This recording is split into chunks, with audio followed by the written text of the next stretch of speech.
Hi, welcome to this lovely new video attempt. This is the review for Module 5, and I'm going to try to work out this review while I balance the camera and talk and all that lovely stuff that you need to see. I hope this pen shows up as well. So, for the first one, you need to make sure, first of all, this review is designed so that all the skills that you're going to need for your final are going to be encompassed in this review. So if you can do the review, then you should be fine on the final. However, it does not mean that your questions will look just like this, so please beware of that. Number two thing you should understand is that there are more questions on the review than there are on the final. So I think there are 26 on the review and only 20 on the final, so obviously some of these are not going to be used, but they do need to be in the review anyway. So, let's get on with it. For problem number 1, they want you to list the number, they tell you the number of bicyclists in the race. They use it in a pictograph, you know that because there are pictures in it. And they want to know what the increase in the number of participants from 2004 to 2005 are. In 2004, we have 6.5 bicycles, so that's like a 65. And then in 2005, we have 10. So that's like 100. And when you subtract those two, you get that there is a 35 difference. So there were 35 more bicyclists in 2005 than there were in 2010. Now, I'm not going to be so nitpicky as to want you to actually write the bicyclist part there, but I do need the 35. One of the things I want to caution you about is, like I said, the final isn't exactly like this, so they're going to be asking a different kind of question. You need to make sure you answer the question they ask you for.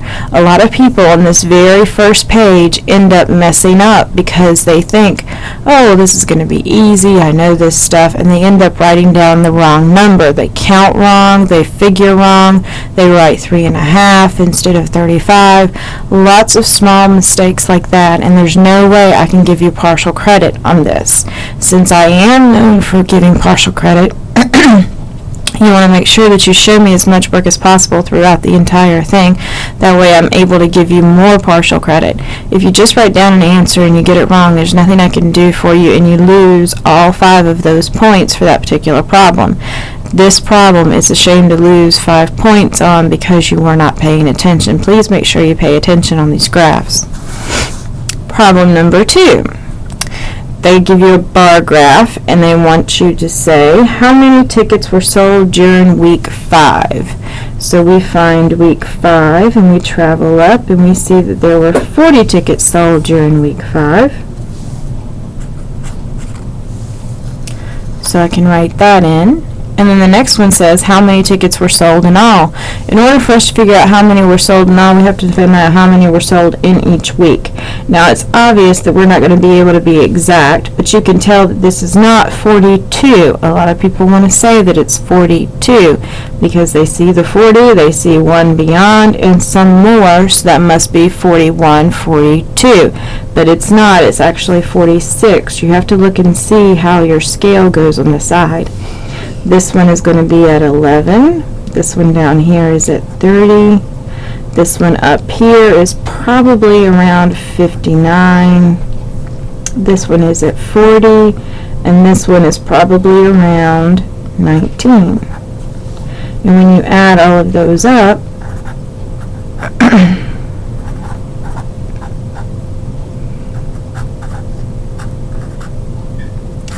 19 and 11 give you 30, and then 30 and 40 give you 70, and another 30 is 100, and then we have 95, so that's 105 for those two, so that's a total of 205.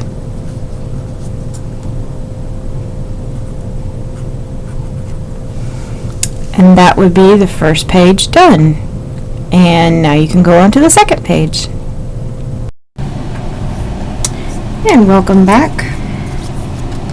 So for problem number 4, it's a histogram. You can tell that it's a histogram because all these lines are touching. And we need to figure out what the ratio of participants who scored 20 to 39 to the total number of participants. So the first thing you need to do is figure out how many score from 20 to 39. So our 20 to 39 column is here, and it goes up to about 12. It looks like it could be a 13. I would actually take either, but we're going to work with 12 for right now. So if I have 12, since they say specifically that they want a ratio, that means that I need to make sure that I make my answer into a fraction. So in order to have a fraction, we have to have a bottom. They want the bottom number to be the total number of participants. If you read the directions carefully, you can see that there were a total of 100 participants, so my bottom number should be 100. That keeps you from having to total up all of these and possibly getting the wrong answer, because some of these it's hard to tell whether it's a 12 or a 13 kind of thing. So up here, when I reduce this, I end up with 6 over 50, which will also reduce down to 3 over 25. Please be sure it is completely reduced. If it's not completely reduced, then I have to take off. Also, if you had chosen the 13 like we had talked about, if you had said 13 over 100, that already is completely reduced. So you could have given me that answer and I would have been fine with it. You could have actually chosen 14 over 100 and reduced it and I would have been okay with it. You could have possibly chosen 11 over 100 and reduced it and I would have been okay with it.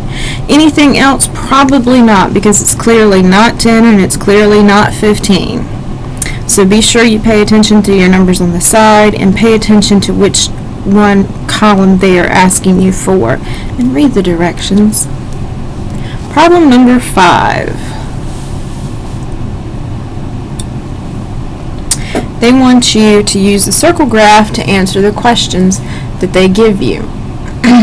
So right here, they give us this lovely circle graph. Say comedy is 33.5%. They say very specifically they want you to round to the nearest whole, so a lot of people would go ahead and write 34% and be done with it. However, they didn't say anywhere that they wanted our answer to be percentage.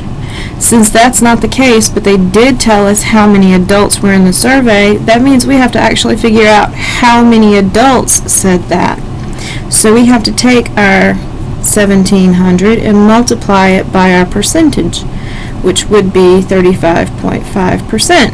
Only you're not supposed to multiply it by your percent, you should need to multiply it by a decimal instead. So now we have our 1,700 times our 0.335 when I changed it to a decimal, and you should get that it is 569.5 people. Only you can't have a half of a person. Well, you can, but we won't talk about that here. You're not supposed to. They wanted you to round to the nearest whole. So when I round to the nearest whole, that's going to give me 570 people. Problem number 6. Problem number 6 is when we actually start getting into the graphing. So they want us to complete the ordered pairs for the given linear equation, then plot the points in the graph of the equation by connecting the points. They give us our equation as 5x plus 6y is equal to 0. So I need to go in and plug in what they told me x was for each individual one. So I'm going to start, instead of plugging in my x first, by getting my 5x equal to my negative 6y. So I'm going to move my 6y on the other side. That gives me 5x is equal to negative 6y plus 0. 6y plus 0 is just our negative 6y. So when I go to plug in 5 times negative 6, because that's what x was in my first one, that gives me negative 6y over here. Negative 30 is equal to negative 6y, and I can divide both sides by negative 6 and get that 5 is equal to y. So in this particular case, we said negative 6 was our x and 5 was our y. Then on to the next one. Instead of redoing this calculation again, I'm just going to pick up from right here. So I have my 5 times, this time I'm using 0, is equal to negative 6y, plus the 0, which we know is going to just be our negative 6y. So 5 times 0 is 0 equals negative 6y. Divide both sides by negative 6, and you get that 0 is equal to y. 0 on top is always 0. So once again, we had 0 for our x and 0 for our y. Then plugging in our last one, 5 times 6 is equal to negative 6y plus our 0, which will just be a negative 6y. You get 30 is equal to negative 6y. Divide both sides by negative 6, and you get negative 5 is equal to y. So that's going to be the point 6, negative 5. Then I have to go and plot them on our lovely graph over here. Negative 6, 5, remember this is your x and that's your y, so on my x-axis I need to go to negative 6 and then go up to 5 on the y-axis. And that's my point.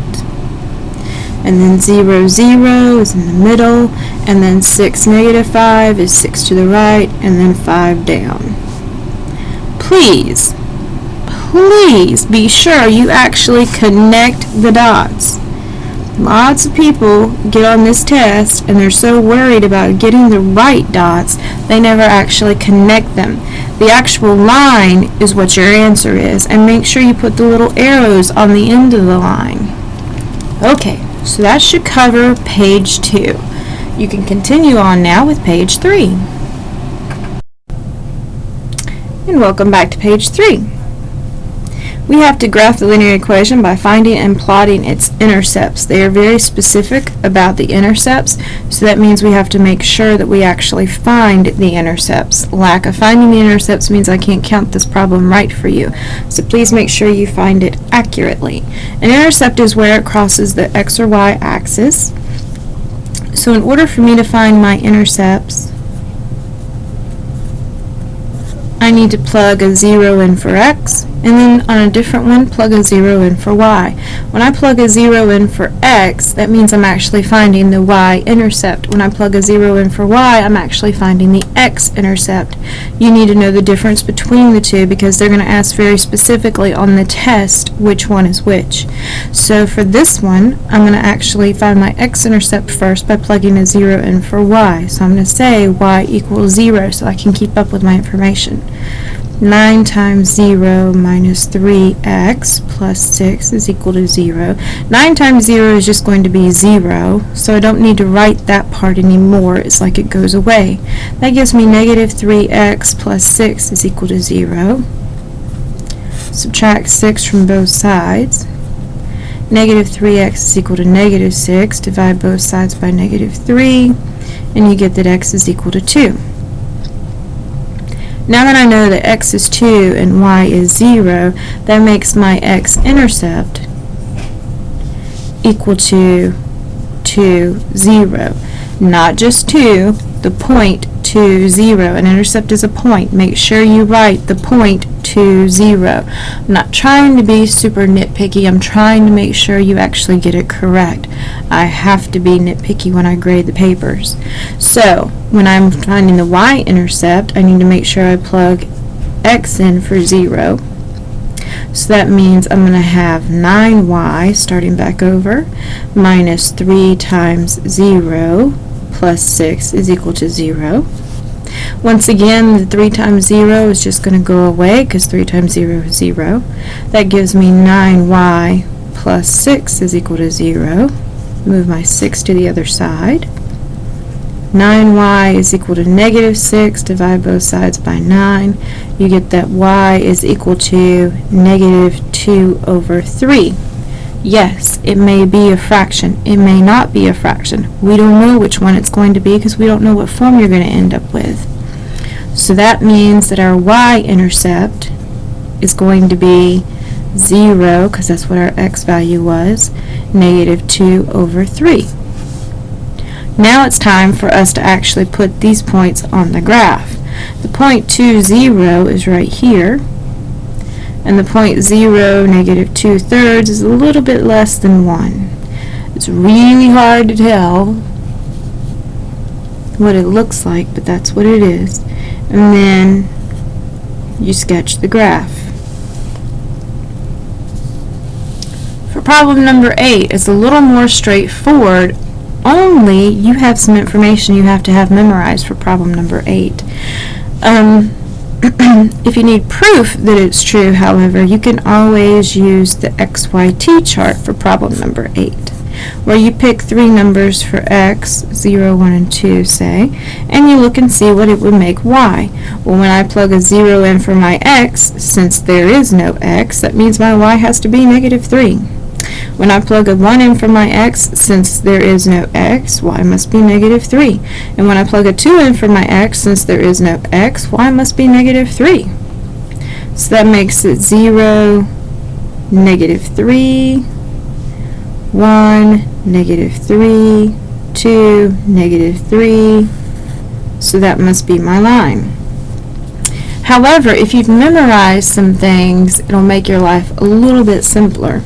You need to memorize that x equals a number is going to be a vertical line, which means it has an undefined slope.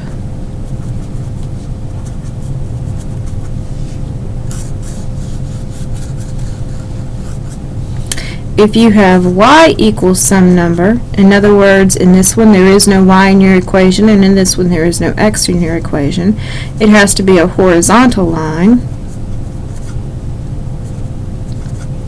and it has a 0 slope. If you can memorize those 2 clouds, then you will have a much easier time on this test.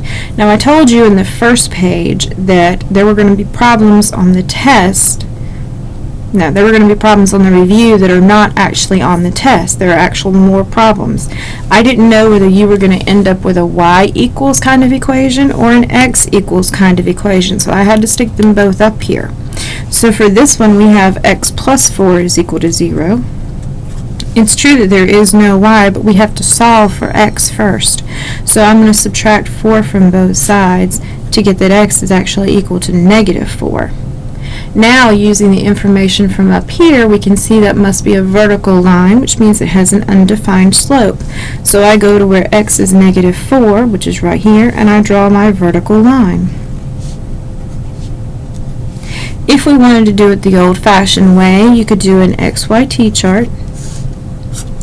And it does not matter what numbers you pick for y, you would still have to have negative 4, because that's what it says, for all of your x's, and those points do lie on our line. For problems 10, 11, and 12, you need to make sure that you have memorized this formula. Things are falling. You need to make sure you have memorized this formula. M equals y2 minus y1 over x2 minus x1. We don't give you a formula sheet. You have to already know them by heart. So for problem number 10, it says negative 4 minus negative 4 over negative 3 minus negative 9. Watch your minus and negatives. They'll mess you up. So right here, my minus negative is the same thing as a plus. Just like down here, minus negative is the same thing as a plus. So that gives me negative 4 plus 4 over negative 3 plus 9, which gives me 0 over 6. And 0 over 6 will always be 0. 0 on top means that 0 is your answer. For the next one, we have 8 minus 6 over negative 10 minus negative 10. Another minus and negative. 8 minus 6 is 2. Minus and negative is the same thing as plus, so negative 10 plus 10 gives me a 0 on the bottom. 0 on the bottom is always undefined. So that means we have an undefined slope. And then for the last one, 8 minus 19 over 3 minus 17. 8 minus 19 is negative 11. 3 minus 17 is negative 14. Once again, two negatives cancel each other out and give you 11 over 14 for your answer. Now, a word of caution. A lot of people get to these and they get so excited about things that they've learned in the future or things that they had just mastered in the past about writing the equation out. They didn't ask for an equation here. All they wanted was the slope. Don't give them more than they ask for. They're very specific about what they want, and that means that I have to grade very specifically about what you give us. Okay, thus endeth page 3. In a little bit, we'll go on to page 4. And welcome back to page 4. At the top of page 4, they wanted us to find the slope of the line. We're not going to be able to do that until we put the equation in slope-intercept form, which is y equals mx plus b. Yet another formula you're going to have memorized. So in order to do that, I start out with my 2x minus 11y is equal to 3. I have to get the y completely by itself. So I'm going to subtract 2x from both sides. It's going to give me negative 11y is equal to negative 2x plus 3. You cannot combine those because they are not like terms. So make sure you're careful about that. Dividing everything by negative 11 will allow me to have the y by itself because they'll cancel out. And that gives me a positive 2 over 11x minus 3 over 11. Now they specifically asked for the slope of the line. They didn't want the whole equation. All they want is the slope. So make sure you only tell them the slope of the line. They're very specific about what they ask, so you have to be very specific about what you tell them. In number 14, if you'll remember from the previous page, since it says x equals a number, doesn't matter what the number is. Since it says x equals a number and there is no y in it, that means this has to be an undefined slope.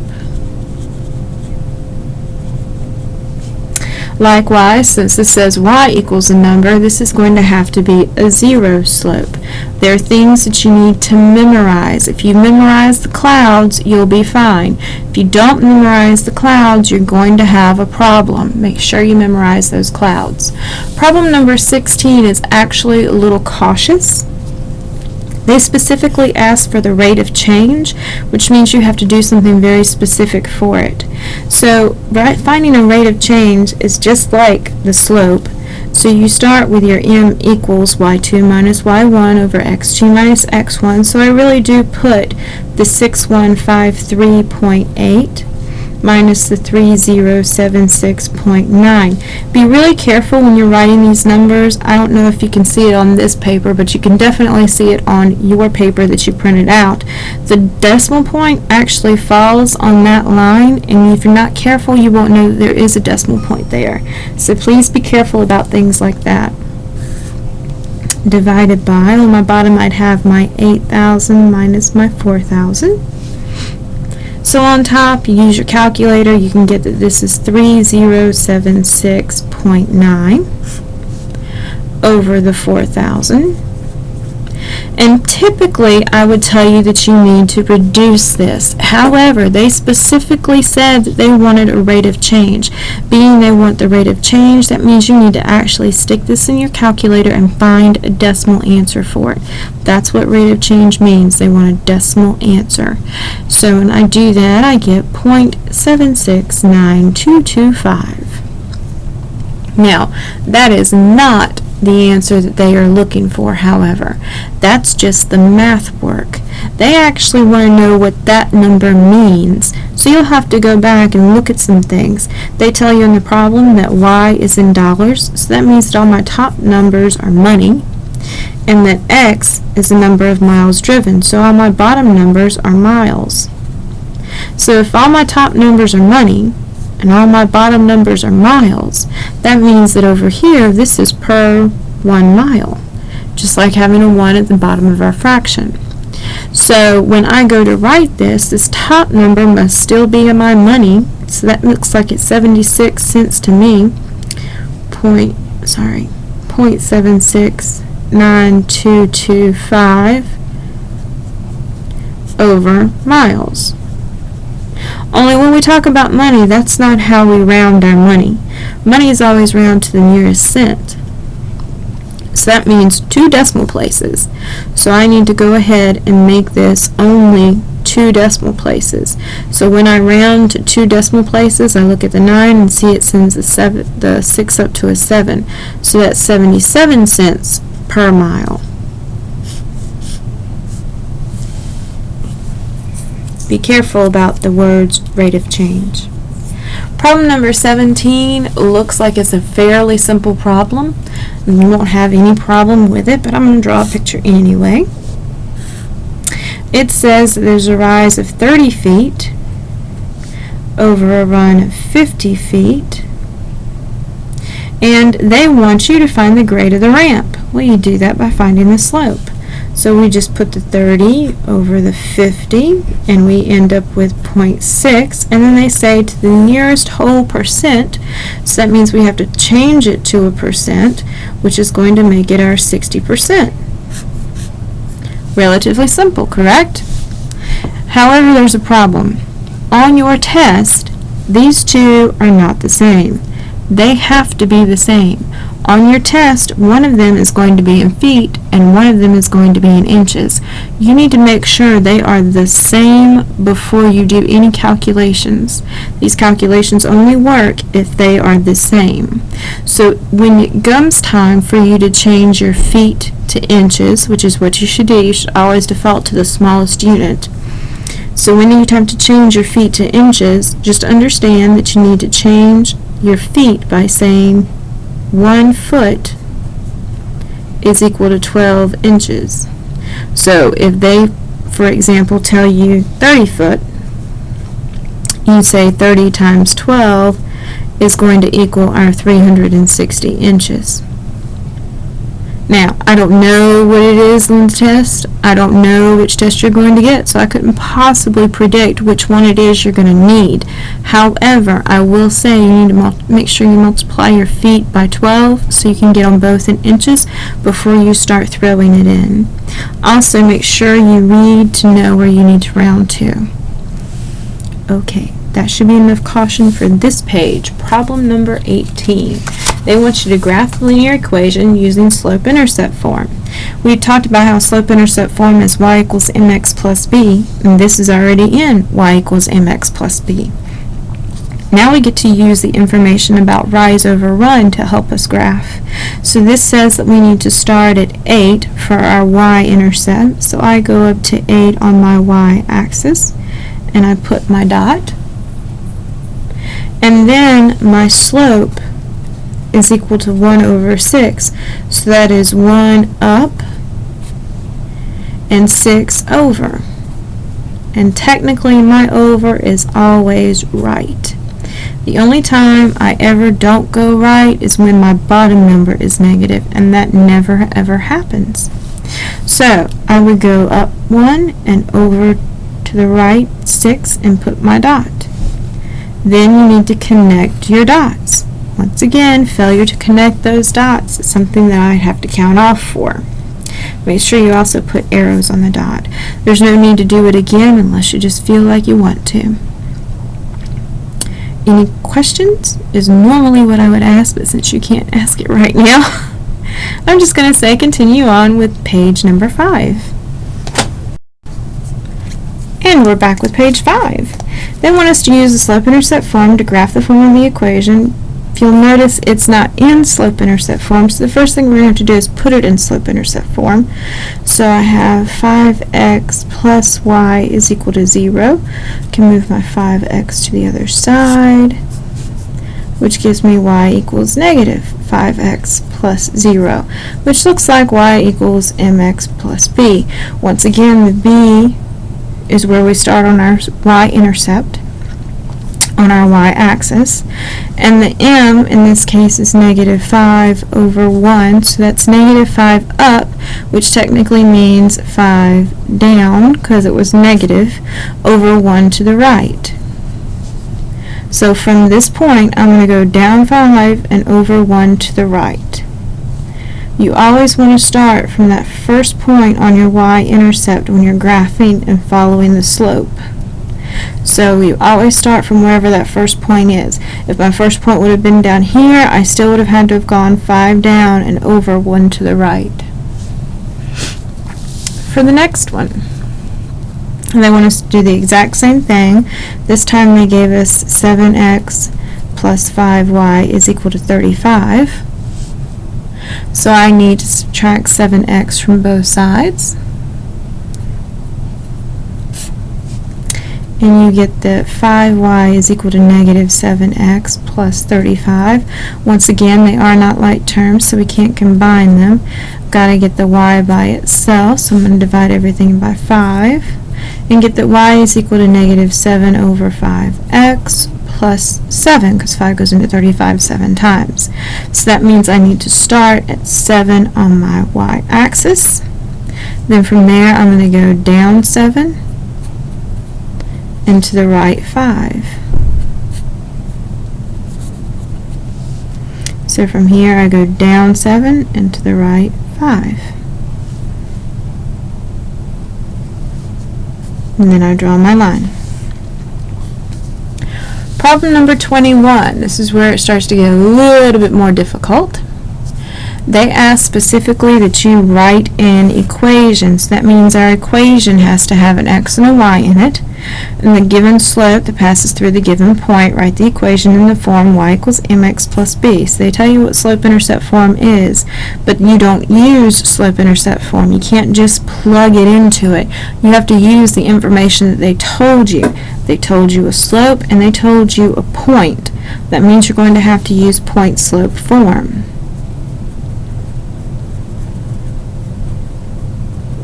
Point-slope form is y minus y1 equals m times x minus x1. They tell you your x1 and your y1, and they tell you what your m is. That's why you use this form. That's the stuff they give you. Remember, I told you when you have an equation, you always want an x in it and you always want a y in it. Well, the x and the y that don't have anything with them, those are the ones that stay there permanently. So my y is going to stay a y. My y1 is the y from over here. So that's going to be 2 equals, they said m was negative 3 over 5. My x is x minus, because it's minus in the formula, my x1 was 3. So now all I have to do is get everything so that it looks like y equals mx plus b. So the first thing I need to do is get rid of these parentheses. So y minus 2 is equal to, going to distribute my negative 3 over 5 to both things. Minus times a negative makes it a positive. 3 times 3 is 9 over 5. Then I need to get the y by itself, so I'm going to have to add 2 to both sides. If you got one of those fancy calculators, it'll probably go ahead and do this calculation for you. If you don't have one of those fancy calculators, you are going to have to do your absolute best to make sure you get a common denominator here.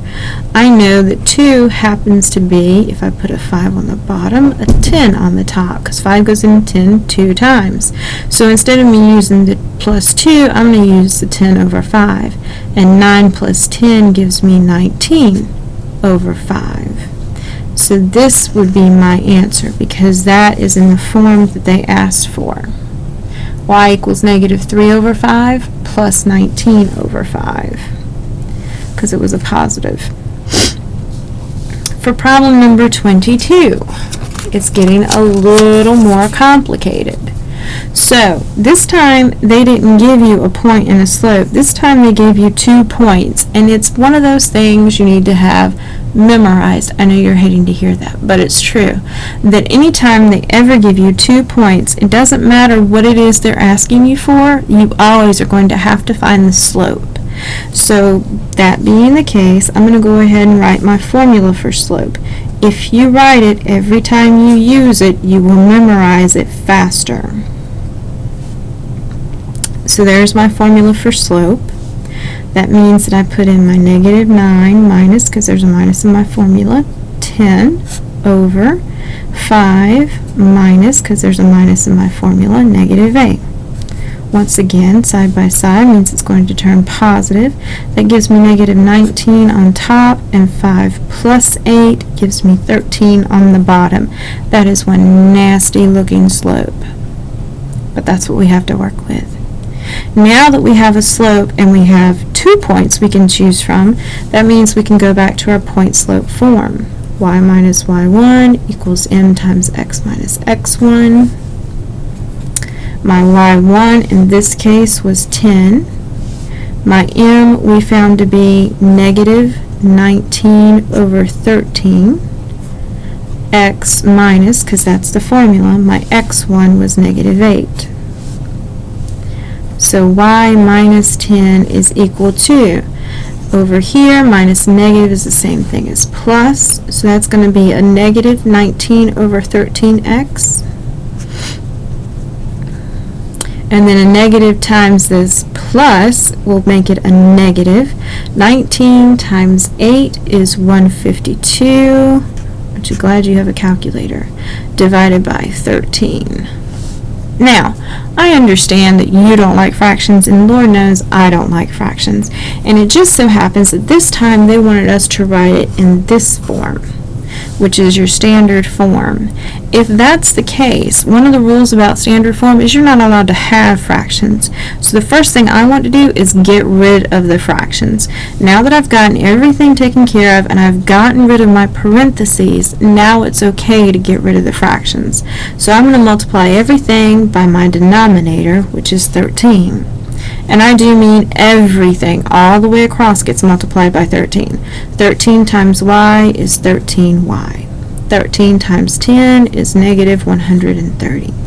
When I multiply 13 times this fraction, it's going to make my 13 on the bottom cancel out, just leaving me with the top. Same thing over here. When I multiply this 13 times this fraction, it'll make my bottom number cancel out, leaving me with just the top. That looks much more manageable. Big numbers, but more manageable because we don't have any fractions looming over our heads. So right now, I need to make sure that it looks like this form. Not that it looks like y equals mx plus b, but this form also has my x on the left-hand side with the y. So the first thing I'm going to do is move that 19x. When I do that, that gives me a positive 19x plus 13y minus, 130 is equal to negative 152. I still have to make sure I get this 130 to the other side because all my other numbers are supposed to be over there where the c is. So I'm going to add 130 to both sides. And I'm going to get that 19x plus 13y is equal to a negative 22.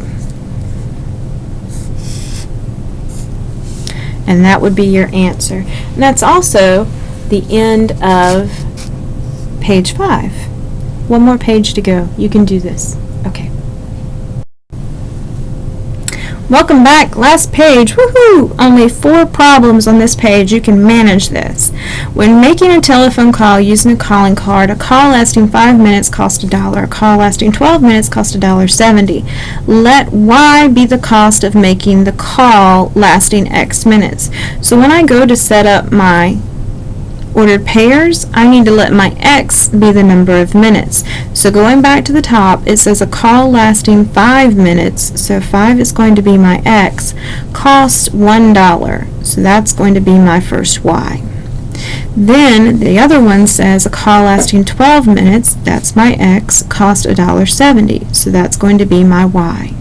They want us to write a linear equation that models the call the cost of making a call lasting X minutes. So basically they want us to write an equation. Now on this particular problem they didn't say what form, but on the test it does say what form. They want it in slope-intercept form.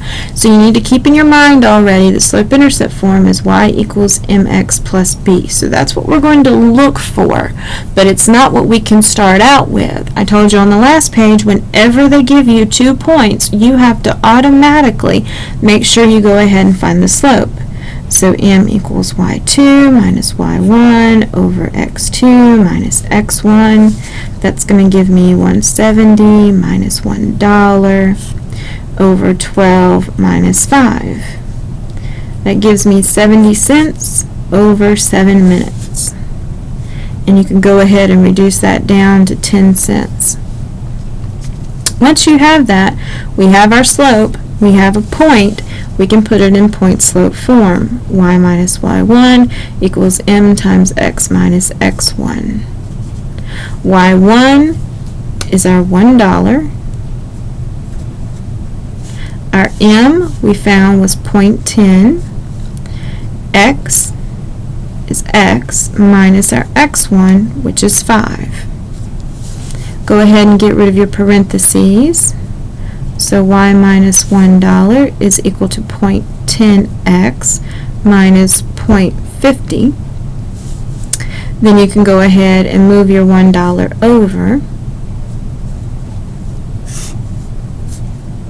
and get that y equals 0.10x plus 50 cents.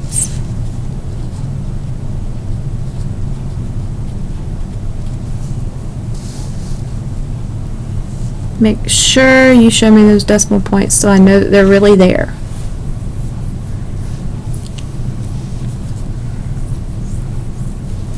For problems 24 and 25, it's another one of those things where I wasn't sure which one you were going to end up with because it depends on which form of the test you get, that I had to make sure you had one of each. Do not go because of your test and do both of these. If you do both of these, then I don't think you know which one it is and I have to mark it wrong. So make sure you only do the one that's asked for on your test. If they ask for a vertical, you know that a vertical line happens to be x equals some number, because you memorize those clouds, right? And when x is equal to a number, looking at our point, we can see that x must be equal to 3, because that's what it is in our point. If it's a horizontal line, you know that means that it has to be y equal to some number, and looking at our point, you can see that y must be 6, because that's what it is in our point. They're very easy to do. The only thing is knowing which one is vertical and which one is horizontal. And I told you you're going to have to memorize those clouds. That's the only way to do it. Problem number 26 is sort of like problem number 23 was. In problem number 26, they give you a whole lot of information, but it's not nearly as bad as you think it is. It says in 1995, the average annual salary for elementary school teachers was $23,259. In 2005, the average annual salary for elementary school teachers was $27,138. Let Y be the average annual salary in the year X. So that means when I go to set up my points, I'm going to have my money be my Y and my years be my X. So you'd think it would be 1995 and $23,259. But then we find out that's not really the case when we read on. It says where X equals 0 represents the year 1995. So they don't want this to be 1995. They want this to be 0. You're going to want it to be 0 too. It will make your calculations 100 times easier if you go ahead and make that 0. So when I go to do the next one, it was supposed to be 2005 and 27,138, but we don't want 2005. If 0 is our 1995 and there are 10 years in between those two, that means that 2005 must really be 10.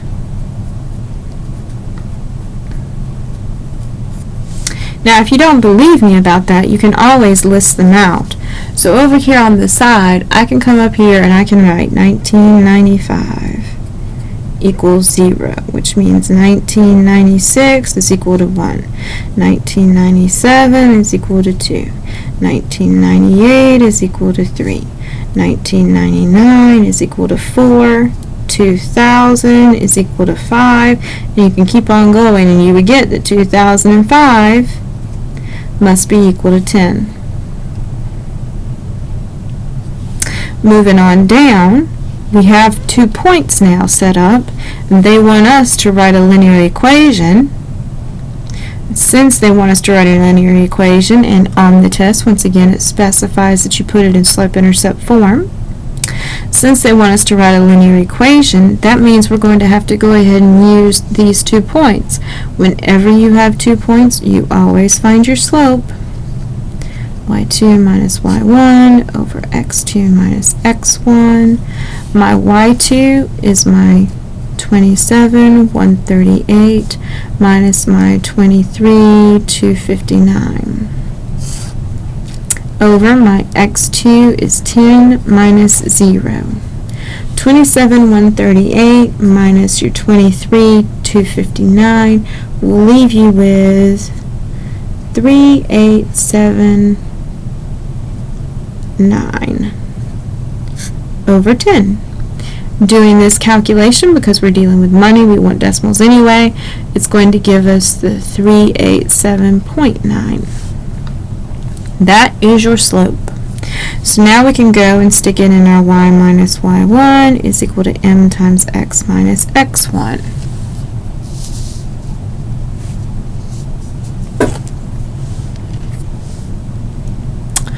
So we have y minus our y1 was our 23,259 equals, we said m was our 387.9 times x minus our x1 was 0.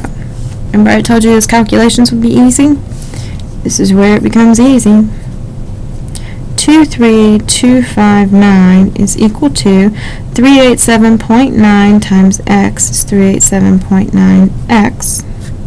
387.9 times 0 is just 0. Back to the easy part. Now, in order to put it in slope-intercept form, I just have to move my 23,259.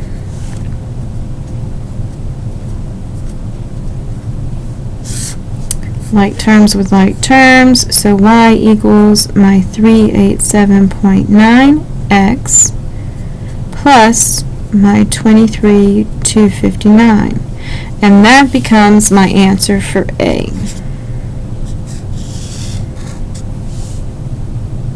In order to figure out the answer for B, they want us to use the equation to determine the average annual salary for elementary school teachers in the year 1997. So in order to do that, I'm going to have to use the equation that I just got, and I should plug in 1997. Only we rewrote it, so I don't actually use 1997. Now I use the number 2, because that's what 1997 is. So in place of x, I'm going to use a 2. So that's going to give me y equals 387.9 times 2 plus our 23,259.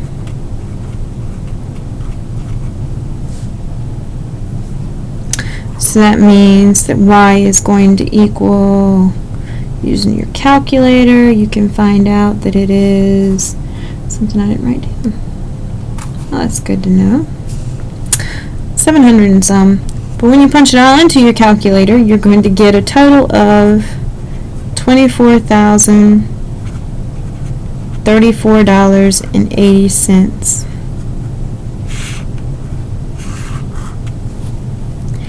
Please make sure this is your answer for B. please make sure that you leave the 80 cents on there, or whatever your cents happens to be when you multiply it out. Because that teacher, she's going to need that 80 cents. That's not very much money for an entire year. So she's going to want that 80 cents. That could buy a drink and a drink machine. Just saying. If you have any questions, you can always email me.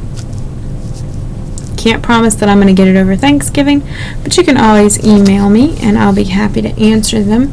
I hope this has helped. I hope this works. It's the first time I've tried it. And please make sure you study for your test. Before you finish, you need to make sure you print out a fresh one and do it and get it all correct before you try coming in to take it.